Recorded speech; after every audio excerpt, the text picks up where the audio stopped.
welcome to Kingdom Prototype, where we discuss the blueprint for abundant living, because Jesus came to give us life and give us life more abundantly. So let's get right into it. What's good? Y'all already know who we are. I'm Lex. I'm your girl Jazz. And let's hop right on into it, y'all. So this episode, we've been kind of going off these last couple weeks. Like I don't know what's in the air, what's in the water, but something just been stirring and we just been The Holy Spirit. Yeah, and so we about to do it again. Yep. Okay. Right.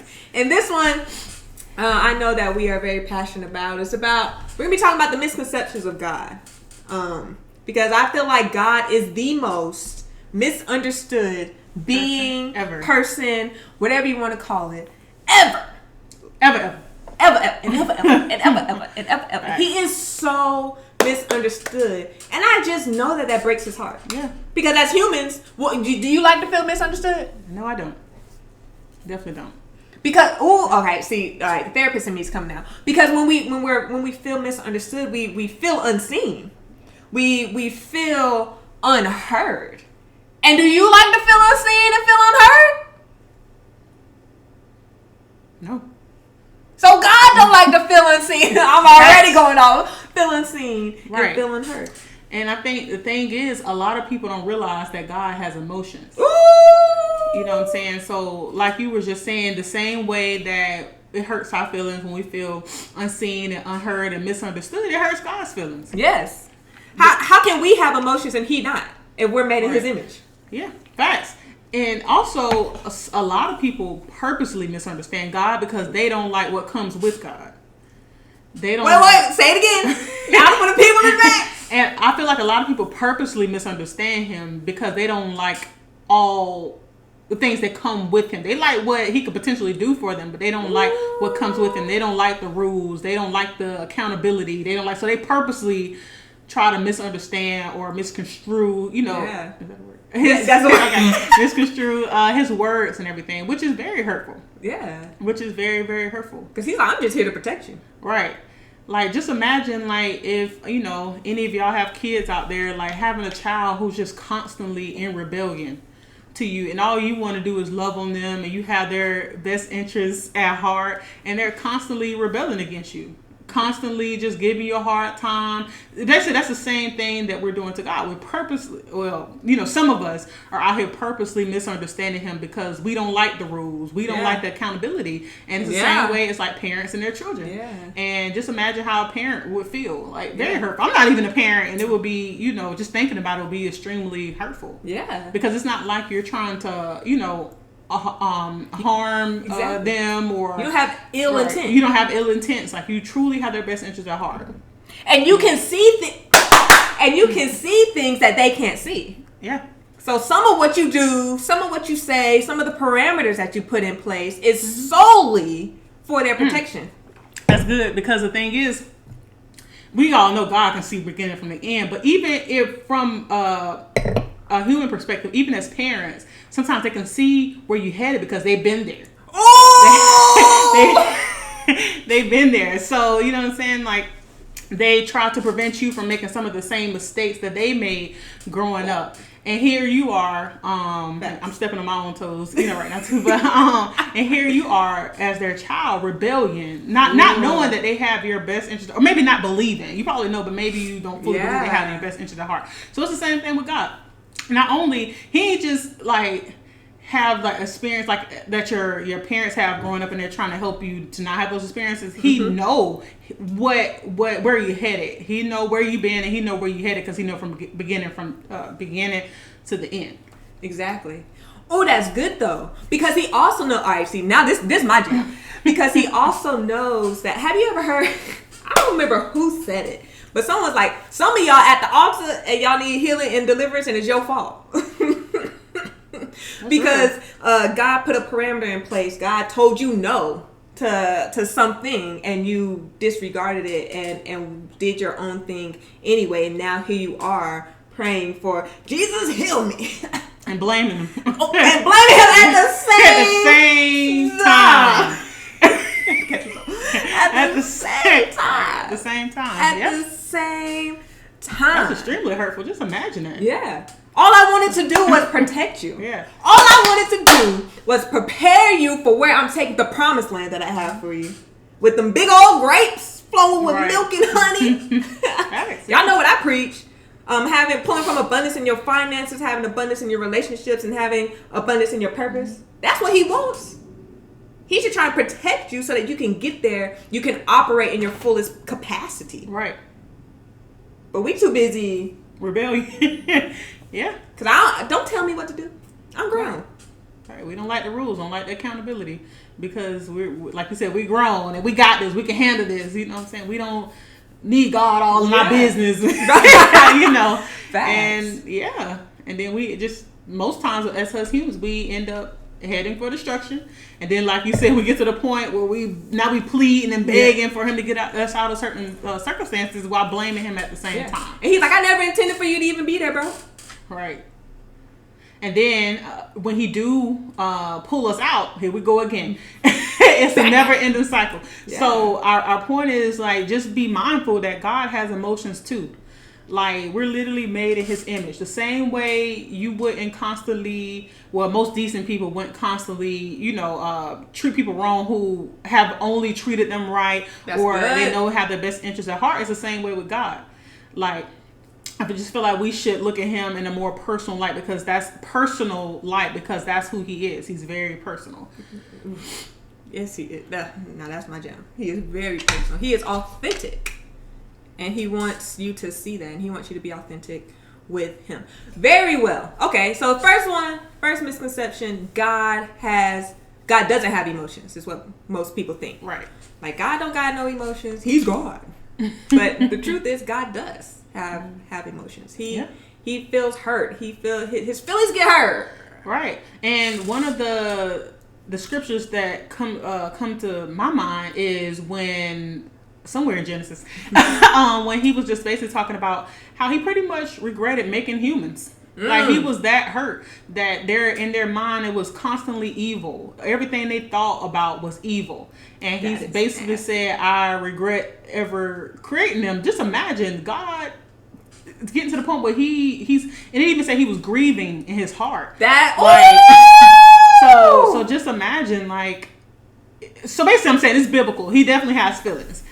And we just need to be more considerate of that. Like, a lot of people don't realize that. And being more mindful of that. And I feel like when we get in relationship with him, we see that.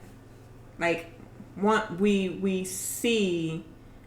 Like, once you become more intimate with somebody, you have a better understanding of them and their emotional patterns and their emotions.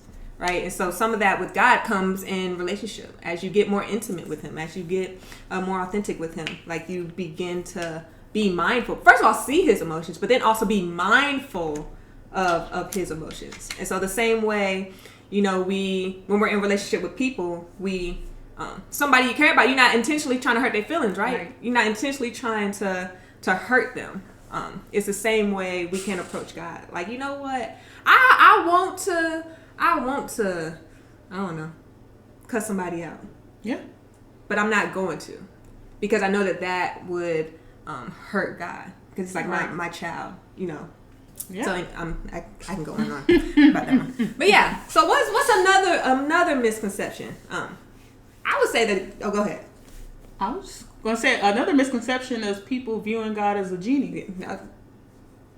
People viewing God as a genie, and rub me the right way. Is that? yeah. Like, and I'm grant you 3 wishes. Right. And it's just like, and when he doesn't come through for your own good, let's talk about that. So anytime he says no, it's not because he's trying to be mean or he don't want you to be happy. It's truly for your own good. Yeah. So when he doesn't say no, being that most humans have in their mind that, God is a genie, it's just basically, it's like, okay, well, you can't do that for me. Okay, well, forget you then. Yeah. Ooh. And that's real. Like, most people think like that. Well, since you can't do this one thing that I actually, which really is 1 million things that you probably done asked, within the last 24 hours. But since you can't do this one thing for me, well, forget you then. Don't even worry about it. And that's nasty. That's a huge misconception that people have. Yeah, because many of us want God for his hand, not his heart. Facts. Oh, many of us. I just stepped on my own toes. Okay, many of us want God, or want to get to know God, or worship God, or whatever the case may be, for his hand and not his heart. That's where I start. If I'm gonna be completely honest, like I'm just gonna step on all my toes. That's fine. Mine too. That's where I started in my relationship with God. Like seriously, like my when I began to take God seriously, it was more so out of what's in it for me type of thing. And like, as my child wants attention, say what's up to Ace. He's gonna be y'all's mascot. But yeah, I was seeking God for not for him. Not for him and his character and his heart, and not even because I loved him. Like, let's just keep it a buck. I was seeking him because I wanted something, and I wanted his hand, and he just flat out told me no, and I'm glad he did. Yeah, like it was the best decision for him to make. I don't know, like it was the best thing that could have happened for me. Him telling me no. Nope. I'm not opening that door. Yeah. No. Because it forced me to confront me and confront the fact that first of all, I'm seeking him for the wrong intentions. My intentions, my motives were impure. One, but two, it opened the door for him to then to be able to begin to show me who he is. Right. Show me his character. Right. Show me his intentions. Show me his intended purposes for like my finance, like just for everything. And as a result of that is where my intimate connection with him came from. That is where my authentic relationship came, because he began to show me who he is. Facts. Way before he showed me his hand, he showed me his heart. That's good. And that's definitely, it's a blessing that you even got that far, because a lot of people don't make it that far. Ooh. A lot of people, you tell me no, like I said, they be like, well, forget you then. You know, they just abandon the relationship. Whoa. You know what I'm saying? Which is just, it's sad. It is sad. It's very sad. And a lot of people are out here in one-sided relationship with God. Ooh. Like, I was just looking at something online at on the church website that we attend, and they were basically just talking about being in a one-sided relationship with God. But it really hit me when they put it into perspective. It basically had a section where it gave you the opportunity to reflect, and the question was, think about the last time you were in a one-sided relationship and how did that make you feel? And I was like, wow, because I sat there and I was reflecting like, wait a minute, I had several before. So I was just I was just feeling those emotions and just imagining if I felt that way, how God feels with millions of kids, millions of children, billions of however many children. I bet God feels used. Yeah. I'm getting because you literally just think about it, like any one-sided relationship that we have experienced. I know I felt used. Yeah, before. I felt used. I felt unseen. Abandoned. Ooh. Like unimportant. Everything that you can probably possibly think of. Yeah. I felt, and me as a sinner, if I felt that way, imagine how God feels as a perfect God who has nothing but perfection thoughts, and nothing but your best interest at heart. Just imagine how he feels, because he doesn't deserve it. He doesn't deserve it, and it's sad. Yeah. But it sounds like you was about to go off. I was about to go off, but I lost it. Dang, like it's gonna be good. But it was gonna be good. I was ready, but God don't want me to say it. But yeah. So that really set me all the way down. Like when I read that, it really put things into perspective for me. It made it more personal. Because again, I was just reflecting over some relationships that I've experienced, and just how I felt in those times when it was one-sided. Yeah. And I just thought about how God felt. Yeah. Because y'all know those people who only hit your line when they need something. How many of us do that to God? Only hit his line. Jesus only on the main line when I need something. Right. My rent due. Oh. Yeah, that's good. My kids need some clothes and some shoes. Listen. I need some groceries because this inflation is ridiculous. Gas is high. Let me pray about this gas money real quick and see if he come through for me. Yeah. Well, you ain't talked to God in a year. So yeah, it's real. Yeah. It's funny, it's sad at the same time. Because I'm getting mad. Because then we get mad that he ain't moving. Oh, I just thought about something where, who was it? Oh my gosh, I can't remember who I was watching, but they were saying that when I want something from God, I don't want to have to introduce myself. That was disgusting. That was past nasty. That was disgusting. So basically their point was they want to be so familiar when they do come to God. He know who they are anyway, but they already have that relationship established. Yeah. They don't want to have to introduce themselves like, hey God, I know it's been I'm a while. Jasmine, it's been a long time, but can you do this for me? They want to already had an introduction out the way. That's nasty. And I just was like, wow. That's nasty. Because so many people out here are introducing themselves to God, so to speak, and then proceeding to ask for something. Yeah. And I just was like, wow, I never thought about it like that. Oof. I never thought about it like that either. Yeah. That is nasty. I'm reminded of when we're at church. She stole my church. I found it first. I appreciate you finding us a church. Bro, it's lit. I ain't gonna hold you. But our pastor, he talks about like when life hits you, having something to pull from, or knowing what to do. So I pray. I spend time with God. I'm in His Word when things are good, so that when life happens, because it's gonna happen, it's not like, oh my gosh, what do I do? Right? How do I pray? What does His Word say about exactly? Life? Like you have it to pull from. Exactly. Yeah. And don't you want to be in a position of where you already have that relationship, so you just go right to it instead of, trying to spend time, what does the word say? Or how should I pray? Or, you know what I'm saying? That's just prolonging the process. It's prolonging the pain that you may be experiencing. It's just prolonging the situation. When you can already have that relationship established, if you would just, be more consistent with God and treat Him like you would want to be treated in a relationship. You want reciprocity, right? Yeah. God does too. That's so good. Because, let's see if I can say this thing because there's certain things that God wants to do for you. He's only going to do it if you're in a relationship with Him. Yeah. There's some things I'll do for you. Yeah. I'll do it for you. Why? Because we in a relationship. You my homie, right? Somebody else on the street or an associate or whatever, they can come to me and ask me the same exact thing. And I'm going to be like, no. Why? I ain't got no relationship with you. Right. So why? Okay, I'm getting mad. So why would I? Right. That's good. Why would I? I ain't got no relationship with you. There's things that God wants to do for you, for me, for you, that He's only going to do if we have a relationship with Him. He's not a genie. Okay, see, I'm getting mad because... Here's why I'm getting mad when I say that. There's things that God's going to do. Let me break it down. That He wants to do, but He's only going to do out of relationship.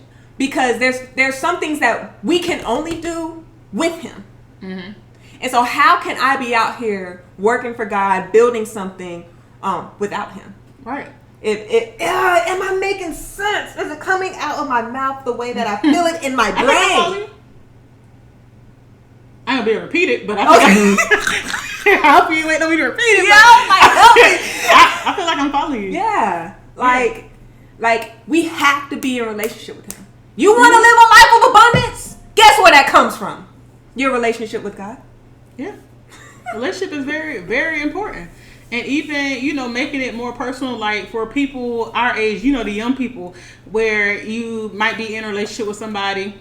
Or young people say talking to somebody, and you wouldn't do certain things that you would do for that person unless y'all was in a relationship. Like just imagine, like I'm not cooking for you. We're not in a relationship. Why? Because the relationship is important.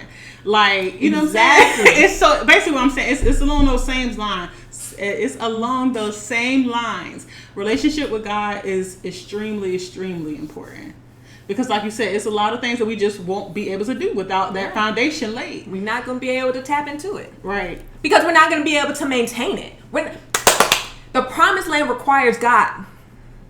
It requires his presence. Because when the Israelites got to the promised land, guess what? There were still enemies in that territory. And they weren't going to be able to defeat those enemies on their own. They needed God. They needed the person that they were in relationship with. They needed the person who gives us everything. Right.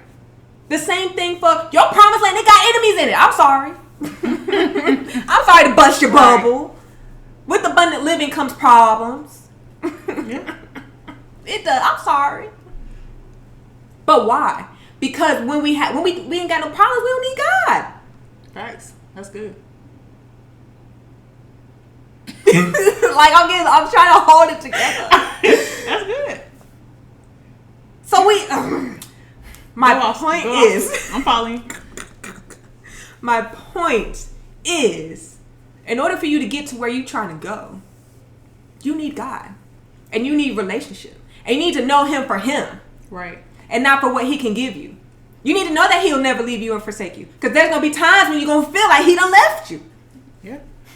You need to know that He can heal, because there's gonna be times when you're gonna need Jesus. Heal me, heal my mama. Facts. Send that there. Send it to Georgia. All right, so I'm getting mad. Yeah. You preaching. Facts. But where does that stem from? Relationship.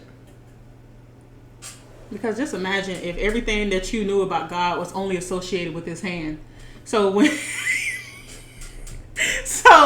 His hand is taken away, then what? Then what? What you got to stand on? You have no foundation. Yeah, because there's gonna be some dry seasons. Yeah. Oh man. When His hand ain't. Yeah, it's gonna be. It ain't moving, Jesus. Move. It's gonna be some dry, ashy seasons. They coming. They definitely coming. So you need that foundation. Is basically what we're saying. Yeah. You need that foundation, and the foundation is a relationship. Yeah, and in those dry seasons, can you love God for who He is and not what He can do for you? Can you love Him just because He is G-O-D all caps? That's good. Can you? Or is your relationship with Him? Is it even a relationship? Or is your interaction with Him solely based? I'm weak. Not solely at the same time. Solely based on his presence, the things you give, and not His presence. And also for a lot of people who don't realize that's the point of faith too. Yeah, that's good. God uses faith for you to know Him. That's the whole purpose of it. Because if you didn't have faith, like, I lost my thought. Sorry, y'all. But yeah, faith is really important. Yeah. He uses that for you to really get to know Him for who He is and not what He can do for you. Yeah. Because if we didn't have faith, we would have no reason to get to know God. Right. Yeah. If we didn't have any faith, we wouldn't have no reason to know Him whatsoever. So for those who may get frustrated, sometimes where feel like, just frustrated with your faith, or maybe even just question why God requires faith. In my opinion, that's how I feel. I feel like that's why He requires faith, because He wants you to have that relationship with Him. He wants you to get to know Him and not what He can do for you. And faith allows that. Yeah. He wants a relationship with you. Yeah. And faith requires you to have a relationship with Him. Right. I got big faith, not just because I got big faith. I got big faith solely because of the relationship that I have with God. That's where my big faith comes from. That's why I believe God for some crazy stuff. Y'all don't get me started. But where does it stem from? Relationship. It stems from my relationship. Because I know who He is. I care more about His presence more than His presence. Right. That's good. And because of that, I can say things boldly. And I know we're going to have to wrap up soon, but just imagine if you got everything that you wanted from God every time you asked. You wouldn't respect Him. Ooh, you wouldn't appreciate good. Him. And that's where relationship and faith comes in at. That's good. I'm mad we got to go, but, It was just getting good. But that's okay. We'll continue. It was just getting good. We were just finding our help, and then bam, we have have to Wrap it up. We have to wrap it up. But our point being in all this, I know we stepped on some toes. It's okay. I stepped on my own toes. Mine too. Okay. we gonna step on everybody's toes. Y'all toes, our toes. It's all good. But that is necessary. Our toes being stepped on. We have to be stretched. Yeah. If we are going to walk in the abundant life that Jesus has promised us, we have to get stretched. We have to be uncomfortable. We have to do the difficult things. We have to have the difficult conversations. Absolutely. You don't do exactly. You don't do that, you don't get your abundant life, your abundant living. Get there. Sorry. So pick your heart. Choose your heart. Do you want to stay in your comfort zone? Because both of them hard. Or do you want to pursue life of abundance and possibly be uncomfortable for a certain amount of time? Exactly. Do you want to live a whole life of uncomfortableness, or do you want to only be uncomfortable for a certain amount of time? Exactly. So yeah. So really quickly, guys. So I often get asked, how I built my relationship with God. Everybody knows I have a pretty authentic relationship with God. That my dude, right? So there were some mistakes that I made along the way, as I was building this intimate relationship with God. And I want you to be able to avoid those mistakes. So I created a cheat code, a cheat sheet to building an authentic relationship with God, where it's going to give you 5 mistakes to avoid. So click the link in the description, or I don't know where I'm gonna have the link yet, but the link gonna be somewhere. Click it and get access to your free PDF on the 5 mistakes believers make when building an authentic relationship with God. That's all we got. Deuces!